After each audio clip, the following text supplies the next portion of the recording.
ఇప్పుడు మీరు అధికారంలో ఉన్నారు, గవర్నమెంట్ మీ చేతిలో ఉంది, పోలీస్ మీ చేతిలో ఉంది, ఇన్వెస్టిగేషన్లు మీ చేతిలో ఉన్నాయి.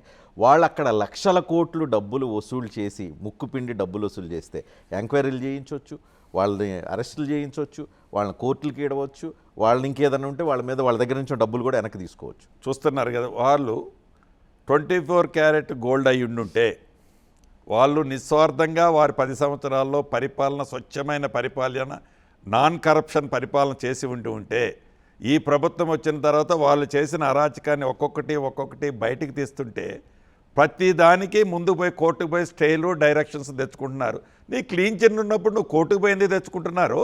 కోర్టును ఆశ్రయించాల్సిన అవసరం ఏముంది? ప్రజలు నీ క్లీన్ చిట్ ఇచ్చారు, లేకపోతే నీలో నిజాయితీ ఉంటే ప్రతి దాన్ని జస్ట్ ఒక రిపోర్టు రాకముందే, బయటికి రాకముందే ఆ రిపోర్టు మీద ఎమ్మటే కోర్టుకు పోయి స్టేనో డైరెక్షనో స్టేటస్ కోనో తెచ్చి అట్లా పెడుతున్నారు. వై